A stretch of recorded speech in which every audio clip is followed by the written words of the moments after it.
Assalamualaikum warahmatullahi wabarakatuh. Alhamdulillahirobbilalamin. Nabi nasta'in wa umur bin waddin wa ala alihi wasallam. Perkenalkan, nama saya Erin Mawati.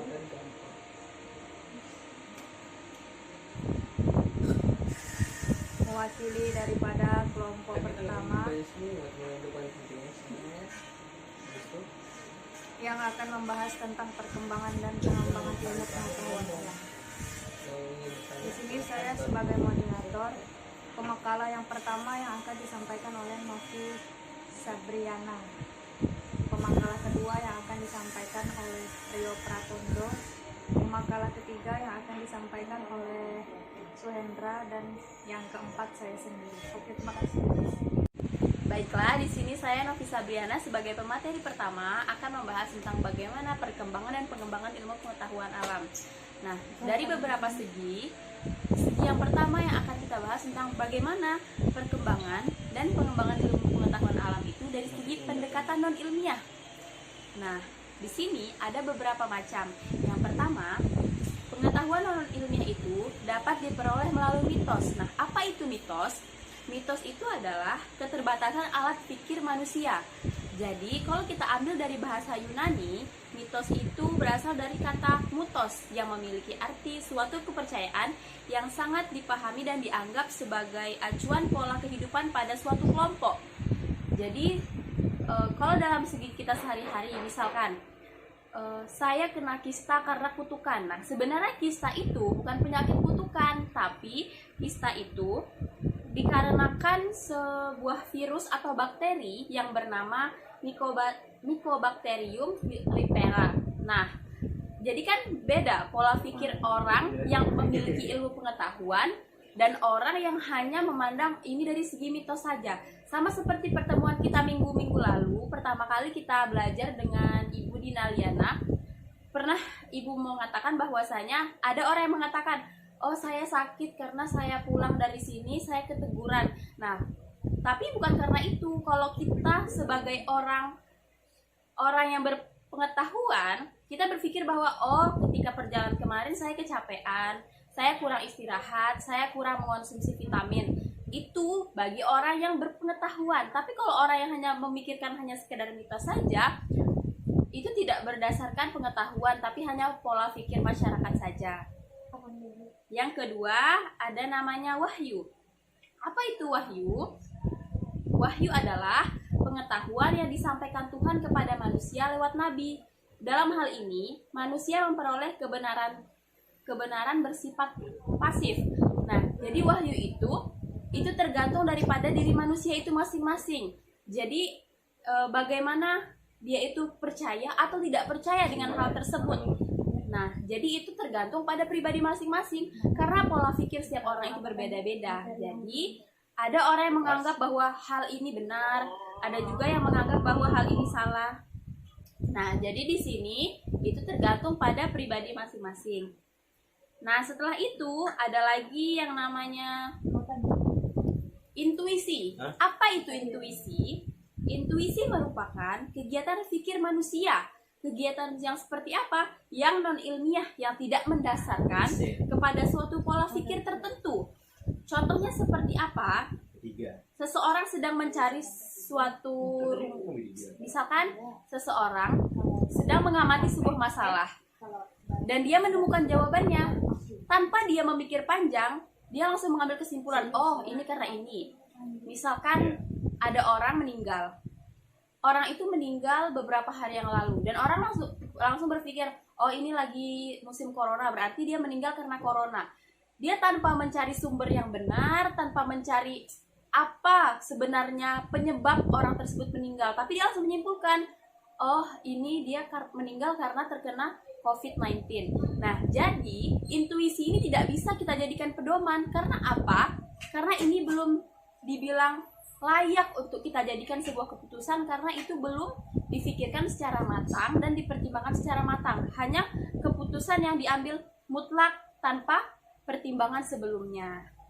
Nah, setelah intuisi ada lagi yang namanya prasangka. Prasangka itu apa? yang sering kita dengar ada prasangka baik, ada prasangka buruk. Nah, sekarang kita bahas apa itu prasangka.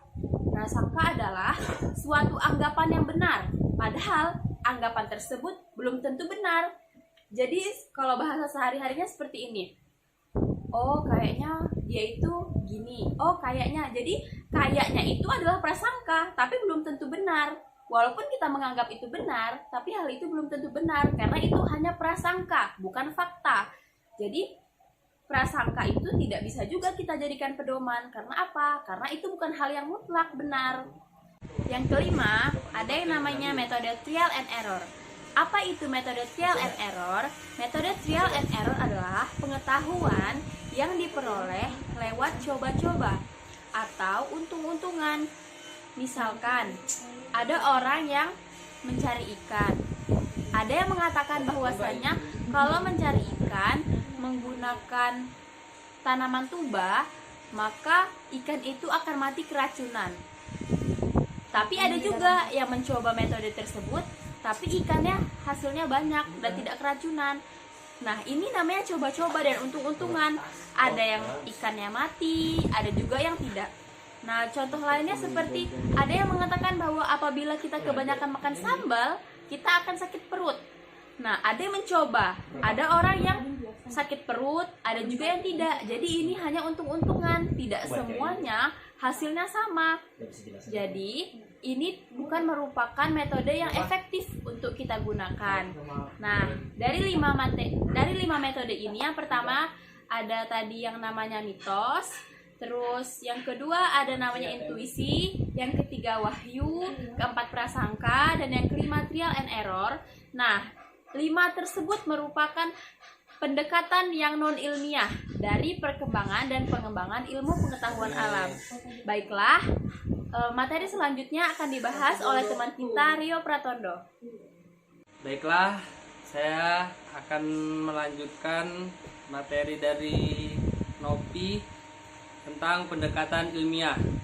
Pendekatan ilmiah merupakan suatu cara berpikir dalam menghasilkan suatu kesimpulan yang berupa pengetahuan.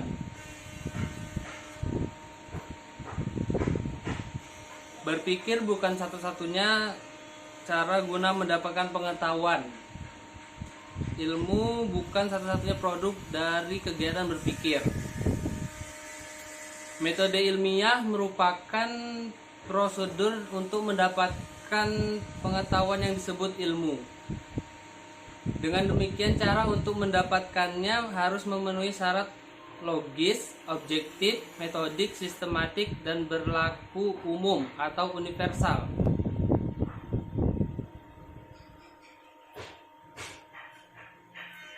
Baiklah, yang pertama, logis. Logis harus masuk akal, yaitu melalui jalur jalan pikiran yang logis sebagai alat untuk mendapatkan pengetahuan yang benar. Kedua, objektif. Yang didapat harus sesuai dengan objek yang didukung. Yang ketiga, metodik. Pengetahuan diperoleh dengan cara-cara tertentu yang teratur, dirancang, diamati, dan dikontrol. Yang keempat, sistematis. Disusun dalam satu sistem saling berkaitan dan menjelaskan satu sama lain. Yang terakhir, universal. Pengetahuan itu diperuntukkan bagi siapa saja, di mana saja dengan cara eksperimentasi yang sama akan diperoleh hasil yang sama. Baiklah, mungkin hanya itu yang bisa saya sampaikan. Untuk materi selanjutnya yang akan disampaikan oleh Suhendra. Assalamualaikum warahmatullahi taala wabarakatuh. Alhamdulillah, bersyukur kehadirat Allah Subhanahu wa taala yang bisa saya lanjutkan daripada dari Rio ya. Tahapan menjadi ilmiah. Yang pertama, tahapan. Pada umumnya ada beberapa tahapan langkah dan melaksanakan menjadi ilmiah. Itu membuat perumusan masalah, penyusunan rangka berpikir, penyusunan interpretasi, meneliti, pengujian, reputasi, dan kesimpulan. Yang kedua, perumusan masalah. Masalah